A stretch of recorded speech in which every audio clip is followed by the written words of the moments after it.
Hi, panelists. Can you move William von Voorhees-Burke to presenter? Yep, on it right now. Great, thank you. For those of you that are in the conversation here, the meeting, we will get started here momentarily. You should see a presentation being projected on your screen. If you type in that bit.ly address, that bit.ly/G Suite content, it should take you to the presentation for today. We'll get started here and give or take about another minute or so.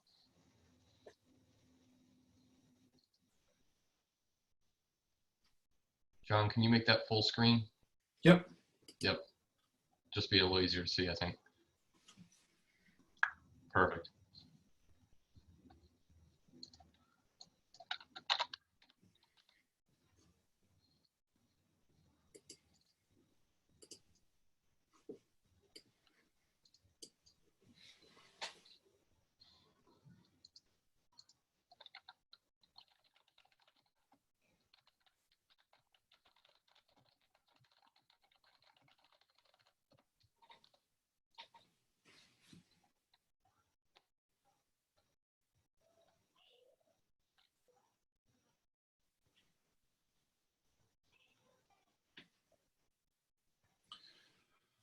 All right, folks, it is 12 o'clock. We'll go ahead and get started. Today's meeting is going to cover creating content with G Suite apps. I'll leave this slide up for a little bit. You do have the bit.ly address there on the slide. So if you wanted to access this content during the presentation or afterwards, there is that bit.ly address as well. One thing to note, though, in order to access any of the materials you're going to see today and over the course of this week, you're going to need to be logged into your MCPS Google account. That's the one that ends with the @mcpsmd.net. So if you're not logged in with that account, the links to the materials will not work. So say another 10 seconds and then we'll move forward. I just want to make sure that everyone has this bit.ly address if they want to open the presentation and or save it for later.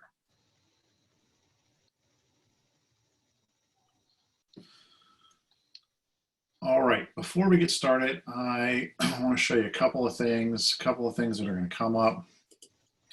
Some folks are asking about where these materials are going to be housed. One of the questions that might come up is, are you going to record these webinars?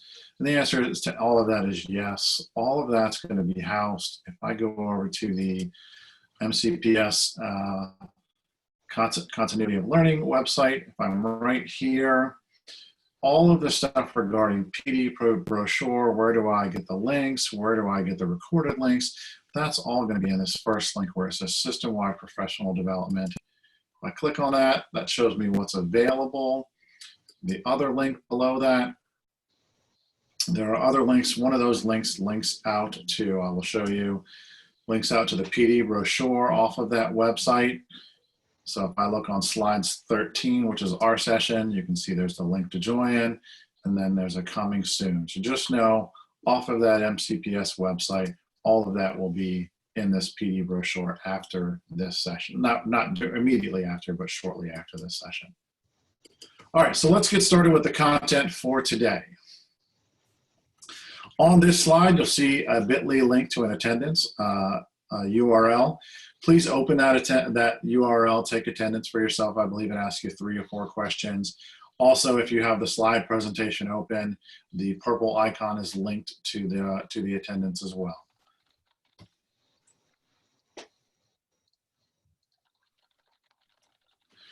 Some of you may be asking in the webinar, there's no chat, but there is a questions feature. So you can ask questions and Jason can respond to them. Another thing you can do so that we don't get the same question asked multiple times, next to the questions, you'll see a thumbs up. If you have that question, the same question as multiple people, hit that thumbs up next to the question. That way we can see where there's energy around particular questions.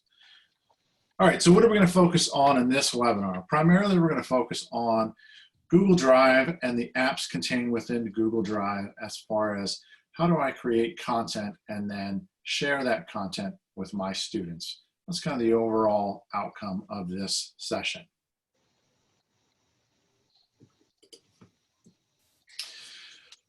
So this slide right here, logging into G Suite. If you have a Chromebook at home, you will not see this screen at all. This is primarily if you're at home and you're logging into the Chrome browser. It's the same username and password as if you were to log into a Chromebook. The really important thing though is step 3, when it prompts you to link data, make sure you link data, because what that's going to do is it's going to pull anything that you may have saved at school under your accounts. So once you get the link data, it'll pull any data that you saved with your Google account. So when you hear G Suite apps, these are the core apps for G Suite. In 45 minutes, there's no way we can kind of go through all of them in depth. So you're going to get an overview of most of them today, starting with Drive and then building off of Drive, looking into some of the other apps. Drive is kind of the hub, and that any Google app that I create is stored in Google Drive. So if I create a doc, a form, a slide, a quiz, with the exception of Gmail, all of those files are saved in Google Drive. All right, so Google Drive. I'm going to actually escape out of this and go to my live screen here. So I have Google Drive open. I'm going to go over to that window. So Google Drive is primarily, think of it as an online storage space where you can save files and you can create files.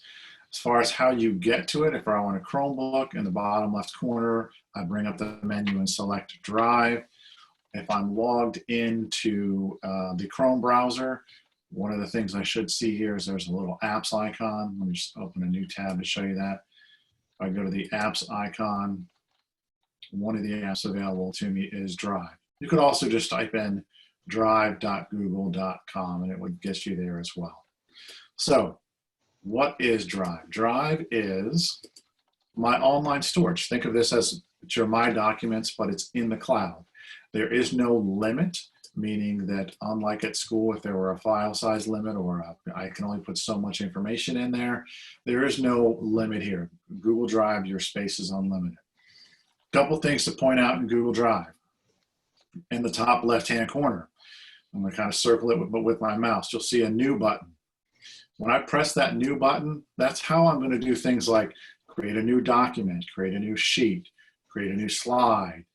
It's also how I'm going to do things like if I want to add folders to organize my content. I can see there's a new folder. There's a new file upload. We'll come to that here in a minute. I don't see all of my apps, so if I hover over more, you can then see I have the option to create other types of documents in Google Drive.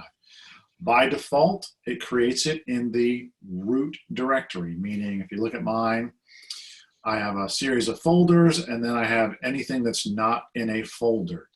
When you create a document, it creates it in the root directory, so it wouldn't be in a folder, but I could drag and drop it to a folder later. Let's talk about file uploads. So if I were to choose new and I were to choose file upload, what that essentially is going to do, it's going to say, okay, where is the file that you want me to put on Drive? What that does is it takes a file from your computer and puts it in Drive. So it's great if you want to store files. It will do some conversions. So some folks have asked, if I upload a Word document, will it convert it to a Google document?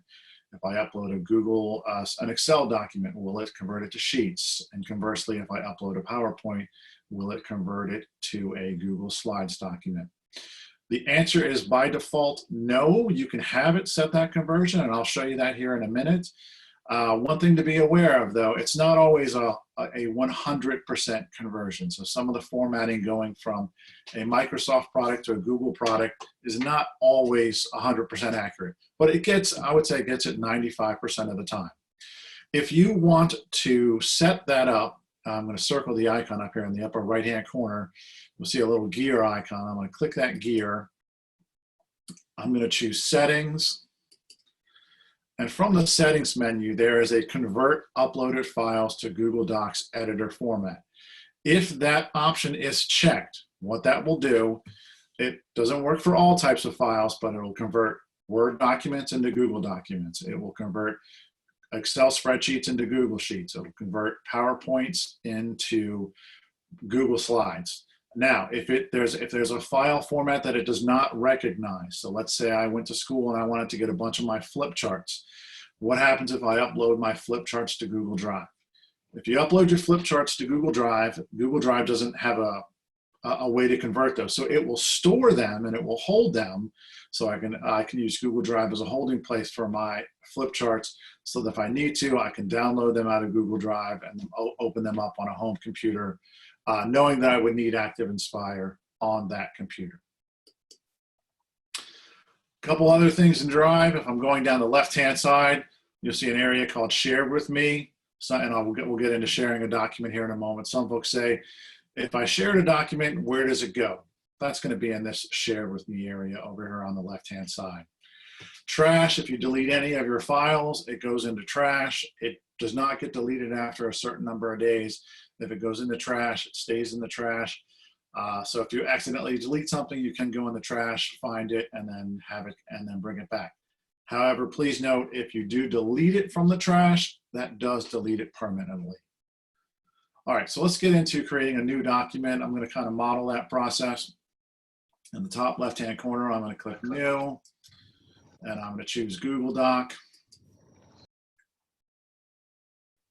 And I'm just going to give it a name here. So I'm just going to say, under Untitled Document, I'm going to call this Sample from today's, whoops. Let me go back up and click in there, Sample from today's webinar. So it works very similar to Google Doc, Microsoft products, and then I can type here. I can format it with my toolbar up above. One of the nice things that is true for all of the Google documents, if I'm creating a slide, a sheet, a document, a form, there is no save. It saves automatically. So as I'm typing, it saves. I can share this with someone. In the upper right-hand corner, you'll see a share button. So if I press share, it's going to ask me who I want to share this with. And in general, it's going to be MCPS staff. So if you start typing their first name and last name, it will show up. So I'm going to start typing in Jason's name. There we go. So I see Jason Milkey. I can share it. By default, this little pencil means it's going to give them edit write access. And if you're both working on the same file, that's great. If you just want to share it with someone without giving them edit access, meaning you want them to view it, you can use this drop down and you can change it to can view. So if I were to say, send that, on Jason's end, where does that file show up? If I go, I'm going to switch tabs and go over to Google Drive. On Jason's end over in Google Drive, it would show up under Shared with Me. You can have multiple people in the same document at the same time, working at the same time, and that's true of all Google products, whether it's a slide, a sheet, a form. All right, I'm going to jump back over into our presentation. We discussed Drive. Gave some of the quick features about Drive. We talked about the folder. We talked about the share. One thing you can do in Drive is, so if I created a file and I realized after the fact I want to share it with someone. So if you look at some of these files down here that are not in folders and they had, I'll circle it here with the mouse, they have this little people icon. That basically means the file is shared. But if I have a file that I want to share with someone, so this next one right here, it says emails. If I want to share that with someone, I can click on it. And I could do it a couple of ways. I could right click on it, and then I could go to the sharing permissions, or that same sharing icon, which I'll circle right here, is also available if I click on the file. In the top right-hand corner, there's a sharing icon as well. So if I press that, Same process as if I were going to share a document. I put in the person's name, change the sharing permissions if I need to, and then for them, it would show over in the shared with me area. Another area that's, I'll show you a couple things that's nice for organizing Drive. You can see I have my folders color coordinated. It just kind of makes it a little bit easier to stand out in Drive. By default, when you create folders, it just creates them as a gray colored folder. If I want to change that, so I'll take this Google Photos folder. If I right click on it, you see I have an option to rename it. I also have an option to change the color. So we'll make it, we'll make it orange. And now it then changes that folder color just a little bit easier to stand out in my Drive. If I wanted to move, kind of reorganize the content and change it, I can drag and drop. So if I just click on emails and I drag it up to the folder, I drop it in there. Oops, let me try that again. Hover over it, drop it in there, and now it's in there. So if I go in that Google Photos folder, it's now in there. As you kind of drill down into different folders, so if I go in this 2015 folder, as I drill down, you can see it keeps a breadcrumb trail up at the top. So if I get lost, I can follow the breadcrumbs backwards, or I could always just come over here and click My Drive. One tool that I like is sometimes you're sharing a file with someone, or it's a really important file that you need access to on a regular basis. So in just some general organization, there's an area over here in Drive called Starred. Starred is similar to if you're on a website, as if you're going to bookmark a website. You're essentially doing that in Drive. If you star a file, you're bookmarking it to say, hey, it's important, put it over in this starred area. So if I right click, let's see, there's a file down here called written responses. If I right click written responses, you'll see one of the menus that comes up is add to starred. So if I click add to starred, you notice now there's a little star icon right there next to the file. But also if I go over into starred, so I'm going to click starred on the left-hand side, there it is right down there at the bottom, written responses. So that's really good for files that you're using frequently and that are important, that you need quick access to, that you don't always want to drill down into Drive. You can just star it, go right to start. So the follow-up question might be, okay, I'm good with that file. I no longer need access to that quick access. It's fine if I take it out of starred. How do I take it out of starred? Exact same way. If it's in starred, I find the file, I right click on it, and now there should be a removed from starred. So it takes it out of kind of that quick links area, AKA starred. All right, let me jump back over into our presentation. We talked about sharing files, talked about moving files. You can move files the way I showed you, drag and drop. There's also another way to do it as well. If I open the Google document we created earlier, there's a folder here in the kind of in the menu bar. I'll circle it. You can move it from there and it will show you what's in your Drive, and you can put it in different folders. So either way, whether it's in Drive or in the document itself, you can move files. Whoops, wrong slideshow. There we go. So docs, I'm going to present this so it's nice and large.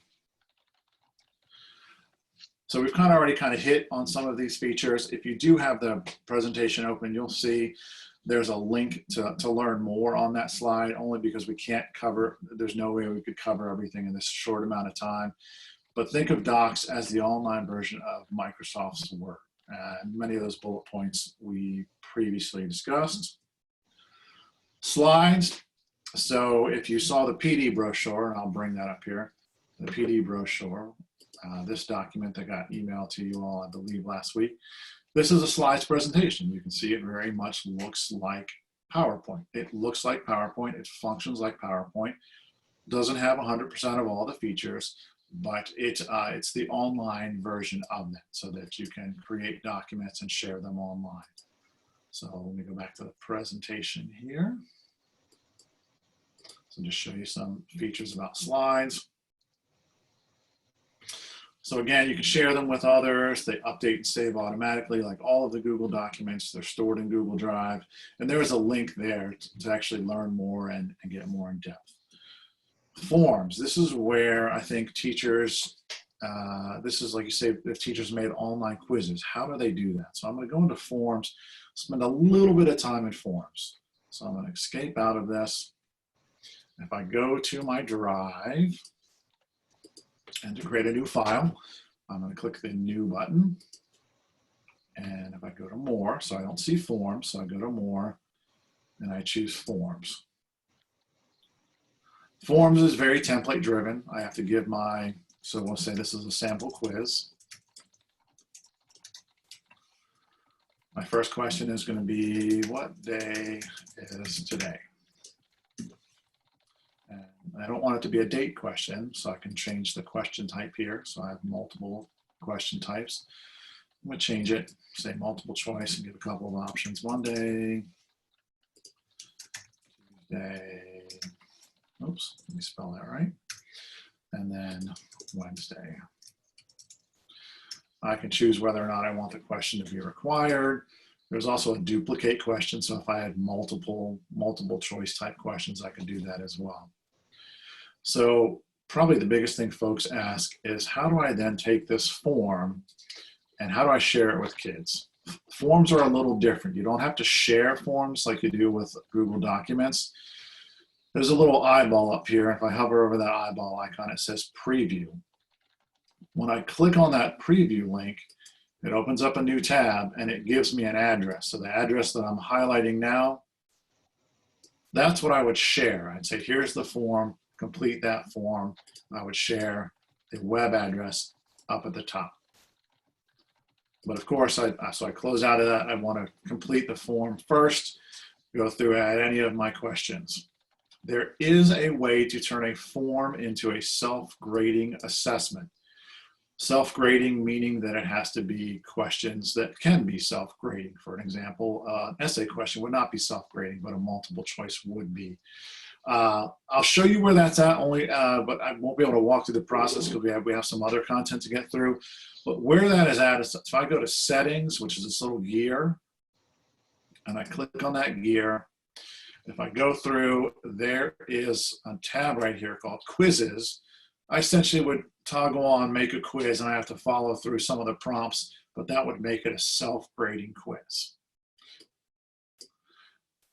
In Google Forms, you might be noticing that there is not a share button like I saw in Google Docs. So you might be saying, how do I share a Google form? In other words, I want to create questions 1 through 5, and I want Jason to create questions 6 through 10. This send button, let's say, well, does that do it? Send doesn't really do it. Send is like if I were going to send the link to someone. If I want to share a Google form with someone, so this is a little different than it is in the doc sheets or slides. I choose more. There's an option to add collaborator. So forms is the only one that differs from the other files, which is why I wanted to show this. Add collaborator is like that share button in the other documents, whether that's slides, sheets, of that nature. All right, so I'm going to go back to our presentation.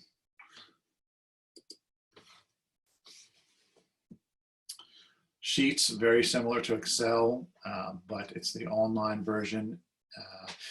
It does work very similar. Some of the functions are a little different in the formulas, but for just general data collection, if I were going to create a Google Sheet, it will be the same. Let me show you an example of that. I believe I have one open. I do not have one open, but I will show you one that I can get to relatively quick.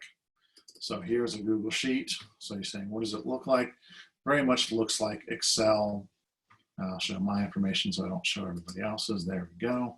So very much like Excel, same kind of functionality.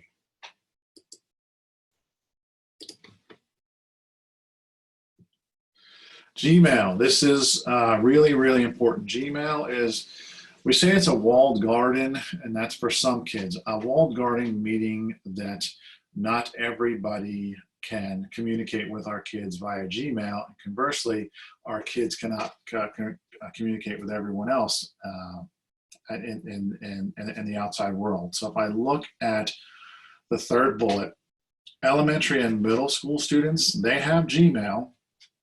They're only able to email student to teacher, meaning they couldn't email mom or dad or anyone outside of MCPS. At the high school area, we open that up a little bit more, but you can see that they are not able to email elementary or middle school students.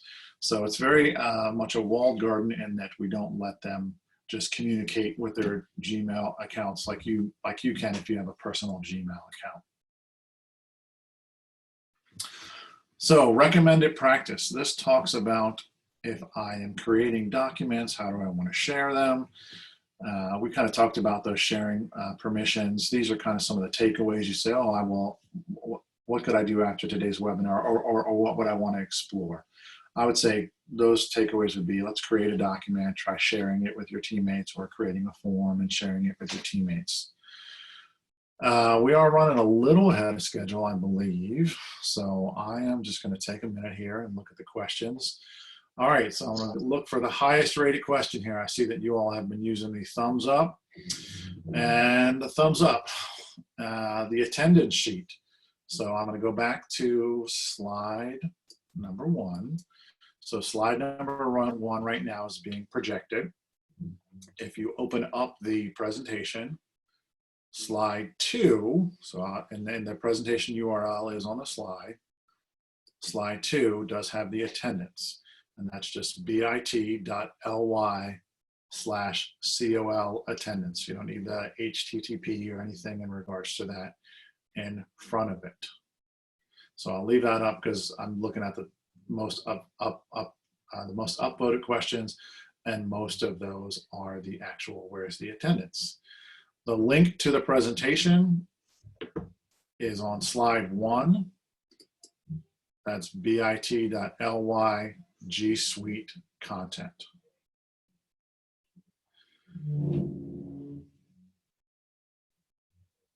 I'm looking over some of the other questions. See if there's anything that stands out. The presentation is shared. The bit.ly address is there. John, Yeah, go ahead. we had a question come up about how can you make a drag and drop? Being that we have a little extra time, maybe we could jump into that, or I'm happy to demo that as well. In fact, I have one locked and loaded. If you have one ready to go ahead and switch over and show the drag and drop. So the question in the chat came up about how can I create a sorting activity or a drag and drop activity using a Google app? So what I'm going to show us there, you really have 2 options here. The first one would be to use Google Slides. The other option would be to use Google Drawing. I'm going to show you the option with Drawing because I think that's a little easier for students to manipulate. So I'm going to come here. Let me share my screen. Okay, I have a Google Drawing here already, and it's actually an example that's already created. So I'm going to go ahead and open that up. So Google Drawings, it's somewhere in between like Microsoft Paint, but it has a couple other enhanced capabilities. But to create a sort, this was a 7th grade science session, or lesson, I should say, where they were looking at inherited traits versus acquired traits. So they put their 2, and these are just text boxes. And then they wanted the students to type in a definition here, but again, it's just a text box that students can type into. So type here and so forth. And they can type what they needed. From that, the teacher would have to then populate all these images at the bottom. They could be images. You could also do text boxes. So if you were doing like sort letter A and letter B words. So I might have my letter A at the top, letter B at the top, and then I can type words using text boxes, and kids would just grab and drag and drop them. So like, I can grab that image and move it over. And these are just images that the teacher added to the document, and they just go ahead and drag those into the correct categories. Now, again, this was a 7th grade example. So if I was going to do this for maybe a kindergarten or pre-K, I might want to have more boxes built in for them to drag those into. But this is Google Drawing. Let me show you how to create a Google drawing because we didn't really cover that in our presentation. But from my drive, like John demoed, anything that you wanted to add new, I click the new button. Then I go to more, and drawing is that second option there.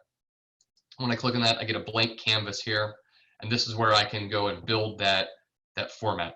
I will show you one, we'll call it downside of Google Drawings, is that the students can move things around. So that's the downside of using Google Drawings, but for the most part, they are able to do their sort. If you wanted to create a more locked down sort or drag and drop, I would suggest using Google Slides, but that gets into a more complex area. You want to look at creating a master slide that creates basically a template. We're not going to cover that today because it does take a good amount of time, but if you go into the Google Training Center and search master slides, it'll show you how to make that background template for your different sorts. But it would be a similar setup where I'd have titles at the top and then those images at the bottom, and they can drag and drop. All right, so that was a little look in there. All right, so I'm gonna look over the questions here just to make sure we don't have anything else. I'm just kind of looking for the top rated question here. Again, most of those are about attendance. So as long as you have the slide presentation open, and Jason, I see you have your screen projected. So again, that's slide number 1, and then slide number 2 have the attendance on there.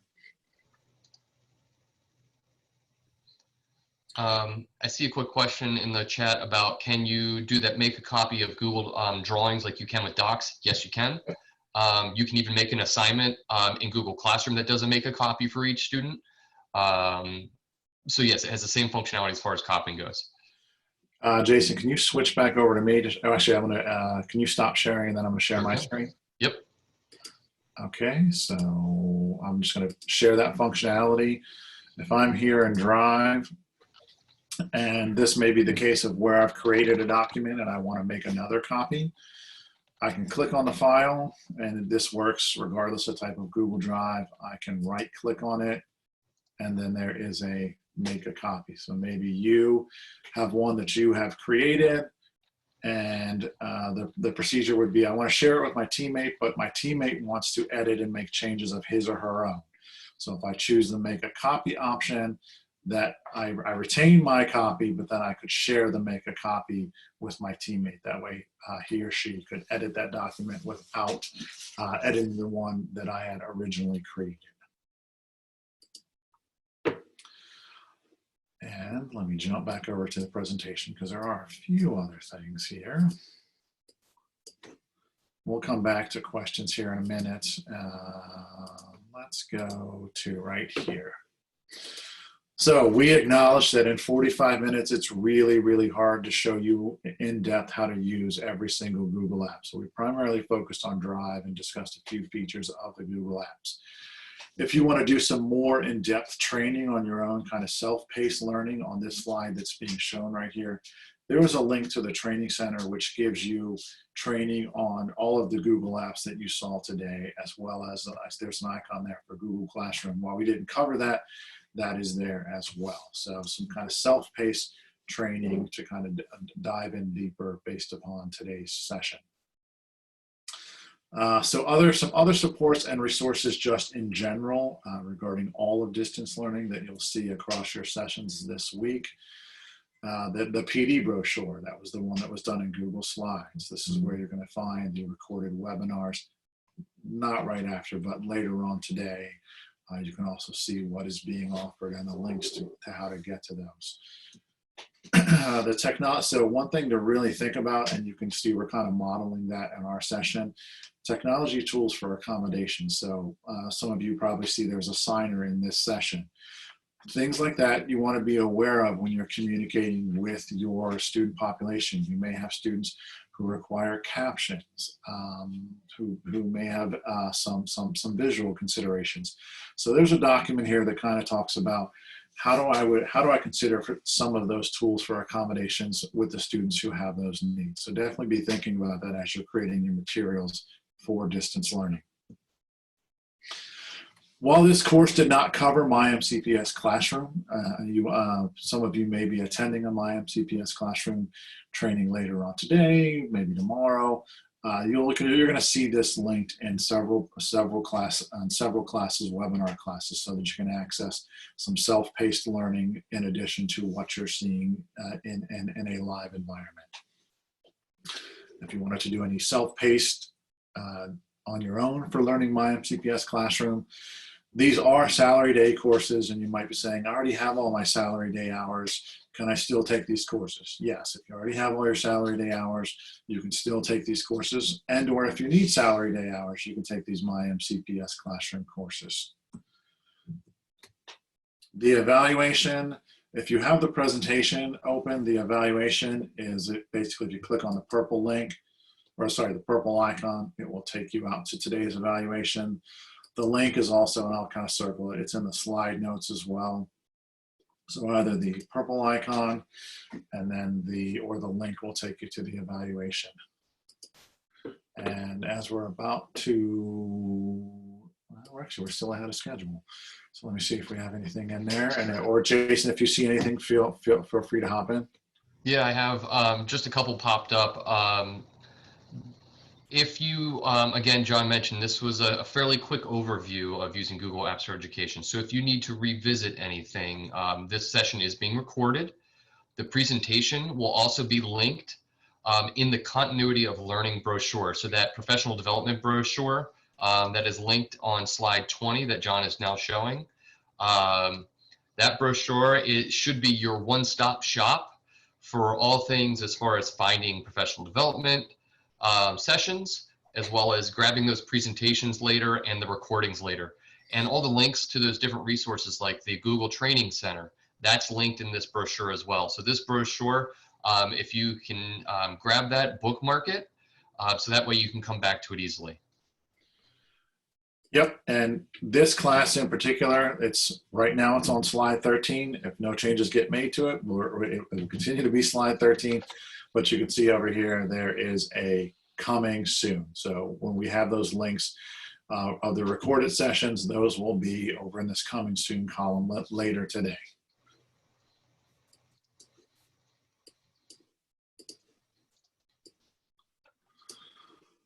I think that is about it. Let me just scan through the questions. So, can you share a document to Google Classroom? Okay, so let me go over into Drive. Short answer is no. I cannot share a document from Google Drive to Google Classroom. However, if I create a document, so here I have an order of events document. If I create a document in Drive ahead of time, in Google Classroom, I can create an assignment and say, share this document with all of my students. So that kind of process from Google Classroom, and actually it would work the same way in MyMCPS Classroom. It works the same in both platforms. Mm-hmm. I have to first create documents in Google Drive, and then in either platform, MyMCPS Classroom or Google Drive, I can elect to share these documents with students. Couple of ways I can do it as an assignment. Another thing I can do is let me open up this actual document. And we'll go to a button that we went to. There we go. So in the upper right-hand corner, so there's in MyMCPS Classroom and in Google Classroom, when you make an assignment, it automatically creates a copy for all of your students. But there's another way to do this as well. And this would not be for the purposes of editing a document. In other words, if I share this with all the kids and they all have edit access, they're going to be able to basically write over each other's work. So best practice would be in MyMCPS Classroom and or Google Classroom, create an assignment and then it creates a copy for each kid. However, if my purpose is I created a document and I just want the kids to view that document, I just want them to see the material. They don't really need to do anything. I just want them to see it, maybe read the content. I can do that in Drive.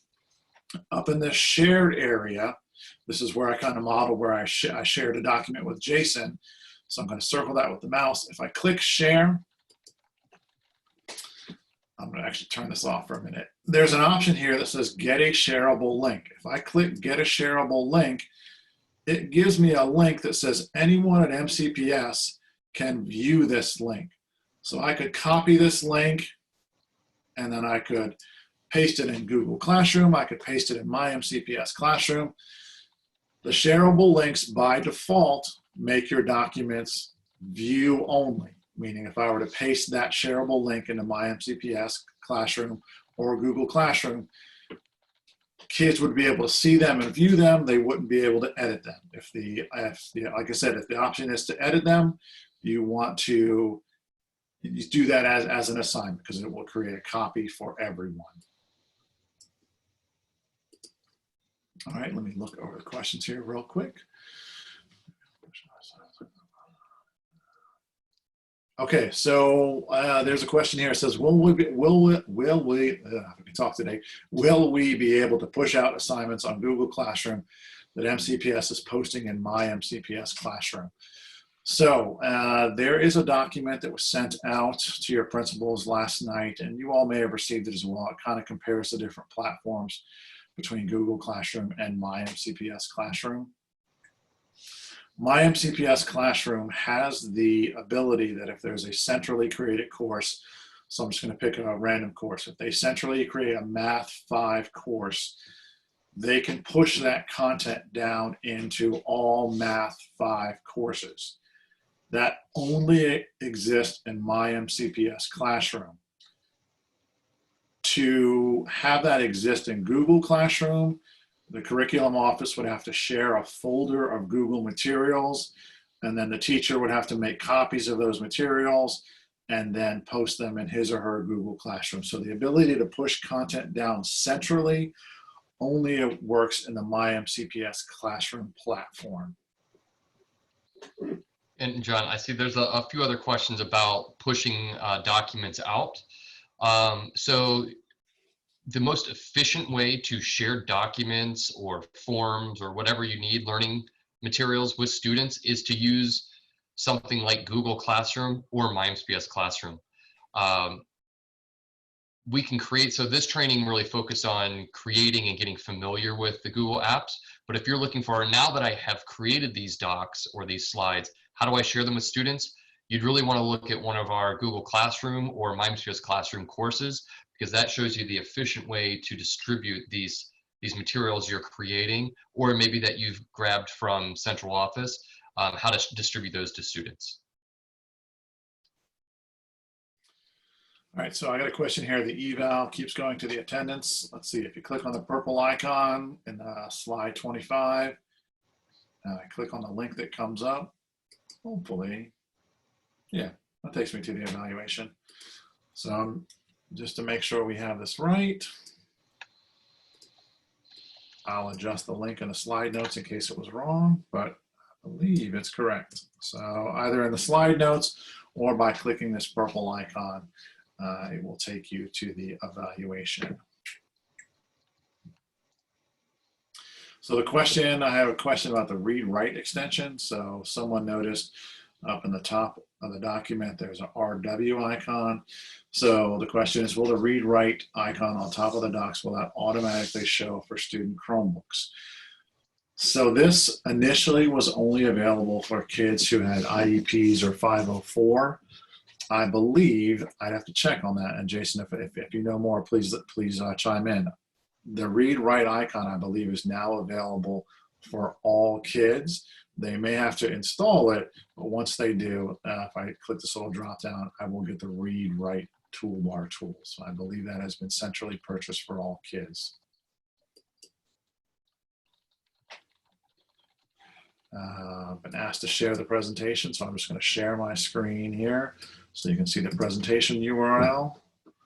The presentation URL is on slide 1. That will take you to the bit.ly address there. We're just about out of time. Let me just peruse the questions here real quickly. And Jason, if you see any, feel free to chime in.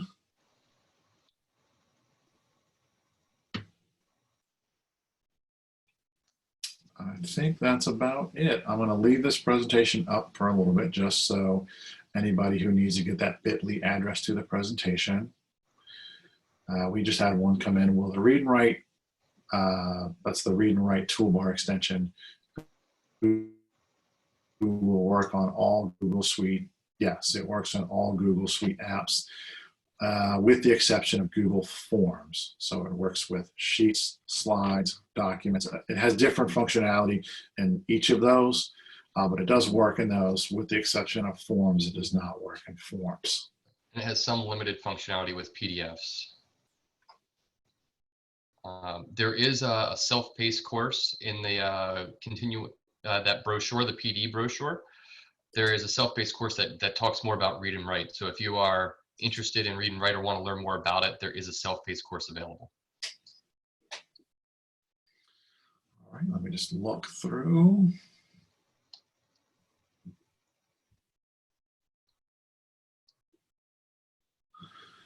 The question is, if central office pushes something to my MCPS Classroom, is it difficult to move to Google Classroom?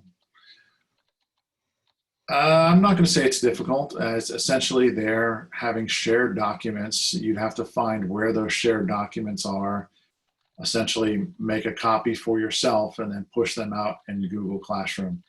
So I wouldn't say it's difficult. It's definitely several steps to kind of replicate that process, but it's not difficult.